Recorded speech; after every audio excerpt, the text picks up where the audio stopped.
angazi nokuthi boyibhekile iDDC kule weekend apha bafethu iDStv Disc Challenge ngiyakutshela. Ngiyakutshela. Kunenye intwana lapha Tshepo Mahouse ovimbela isikhukhuni. It will be interesting ukubona uBoy ukuthi going forward, you know, wenzani, but ucoach uTebogo Moleloyi ngale KZN not ubaba uMloyi omaziyo ogijima ku Pirates no.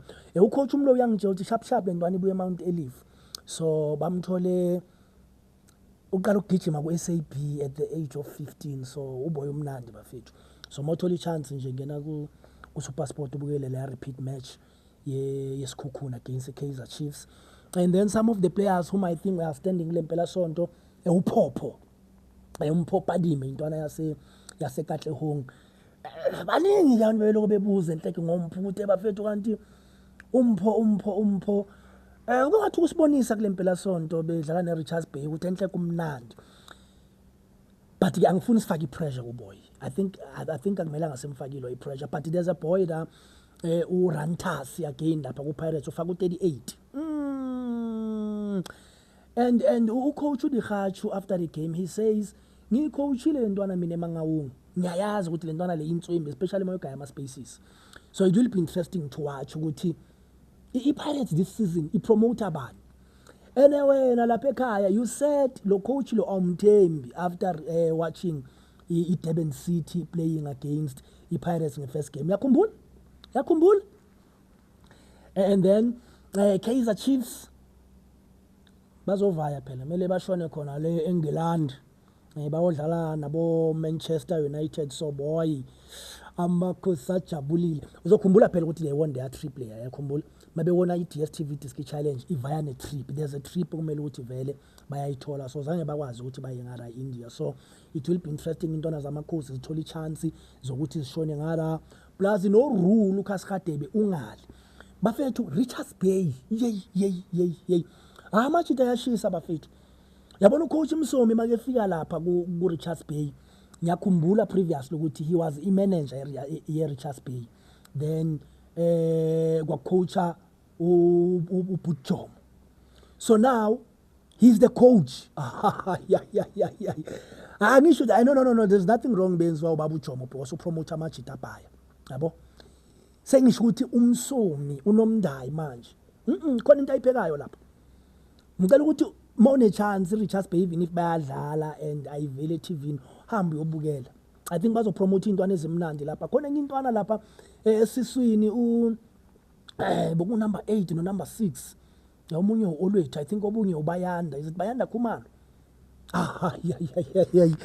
Hayi bafethu kuyaphekwa la. Then Golden Arrows. Hayi bafethu hayi. Lapha kwaZulu Natal kuyaphekwa because iDurban City angifuni ukuthi akuphekwa. Kuyaphekwa nakhona, it's just ukuthi remember bona i-team bayiqale phansi. I-team nje bayiqale phansi bahambile bayofuna abadlali le nale, but mawuthi ababheka bona they've got 2 braces. uChonco he was not there kulempela sonto bengekho. Then we have Waphelele Zondi naye uZondi umnandi. Then Sundowns bafethu ukuthi Sundowns masasi egcineni bana lento yabo ukuthi inqola ivela ibhajodakeni. Bevele nje izinto zabo zingasahlangani ngama last game of the season, same as the Pirates ehleli number 1 manje, but it's a different season, asikwazi ukubajaja ngokudlula, right? Angithi? Okay, so nako kwenzekayo iSundowns hleli number 2. Yeah, ngiyavuma ukuthi ama game asesemancane 6 games, but phela mele kucace zisuka. Bafethu kunentwana ebuye evali bathi 18 emoyeni. Awushayini free kick uBernard Mokoena bathi the big bands. Enhlak lapha evali le ntwana nizikhanda kanjani ngoba noMuremo ubuya khona ngaraba lapha evali nenzani bafethu? Lo 18 emoyeni wenu uyasebenza man, uyasebenza lo 18 emoyeni bafethu. Nimbheke Warabile Poison he scored, unfortunately usale walimala ufaka unumber 11. Omunye bekethi it will be interesting the day kudlala iPirates neSundowns. I don't wanna miss that one. Angikwazi nje ukuphuthela lo mdlalo lona bekethi ufuna ukubona u11 weSundowns okuWarabile Poison, ufuna ukubona futhi u11 wePirates uPhopho. Ungakhohlwa ngale kuChiefs bano Thulani Touch Mabaso. 11 ngathi ufakwa ngama-stars. And then siyabanye singazange nesithi ukubabheka kulempela sonto hayi Durban City badlalile, iArrows they did well. Usutho lumabheshankoni inyoka elihlazana umabona bulawe. Great team eyenziwa ngucoach udada ubhuti umncedisi Sibiya, uphethe ubaba ucela usibongiseni icela ayilapha kuhlangana izingwenya lapha yana. I think kune team abayiphekayo la. I think kune team abayiphekayo lapha yana. Intwana zabo zimnandi man, ungena kwaMusa bazamile ukushintsha igame. Sundowns kodwa bathela uswazi athi 3-0, you know. So I think mabesondela eboxini ama finishing wabo bengekho fanti one, but ithi ngithi ama touch swabi egcineni bobona ukuthi amaqhinga yabaleka kancane. But ngafethu above all iDStv Disc Challenge ikhona. Ngiyafisa mina ukuthi into eDStv Disc Challenge siyinake, because le ntwana masezivela uyathuka wena ukuthi ubani lo, kanti intwana esiyiqale sayibona lokhu ihamba. The other day I was even saying ezinye intwana besinokuzibona like abo Cameron Dancing lapha kulona ku Pirates, will go back kubo olwethu Mzimela eqinjini lamaZulu. You go back mfethu kubo okay siyasimayilula besibabona beqeda ukudlala igame, bephuma beya beyekhaya bemela amateksi bemelapha kuyintwana nje ezilo. But today ama star really naye beyithi make ephuma ayiphumele nje ayahambela ekhaya, omunye alinda ukuthi abazali bazomlanda. We see these boys and bese siyakubonisa nawo uSuperSport athi sokulethela iDDC festival, yabo kancane ungabheki. Manje mina ngiyafisa ukuthi abona kule season ubheke luphumulo sifumba lapha ku Durban City. Hayi saba shine free kick. Tell ama free kick ayi2 Big Bands, right?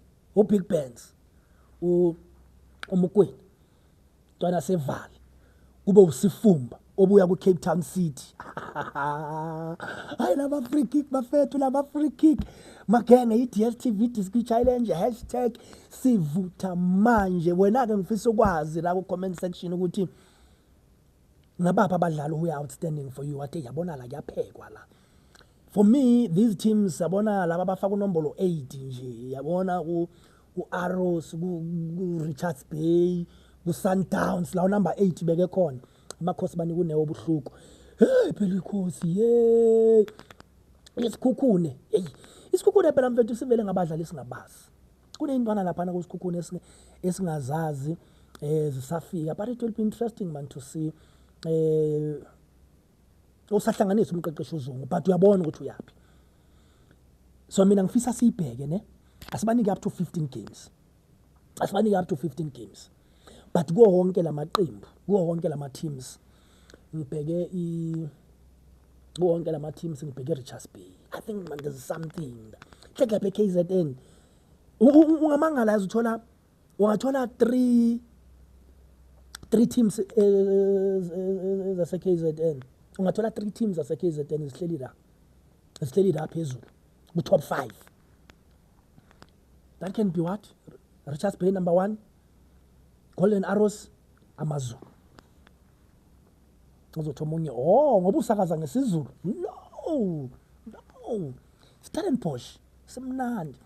Stellenbosch Kaizer Chiefs bayapheka. But now when new players are being introduced like Kaizer Chiefs kulethele uShawn Els, uyabona ukuthi I know basapheka. He scored korile efika umjito thola igoli. Then banentwana lapha umncedisi. Hayi umncedisi ngithini manje? Banentwana yakwamzimela lapha yana. Yakwamzimela not umncedisi phela umqeqeshi wamaZulu. So banentwana umzimela la ufaka ujersey number 27 naye uyafika. Then banentwana lapha uBobo. We'll see uBobo mayelo eqhubeke ngena, but amakhosi aphekile guys, amakhosi aphekile. So bafethu iDStv Disc Challenge week number 6. So maybe in the next coming months we will come back le video sithi hayi fuka mlobeli uyigejile la ntwana uyitholile. Athi ngiphume kwaSuperSport ngihambe ngiyekhaya.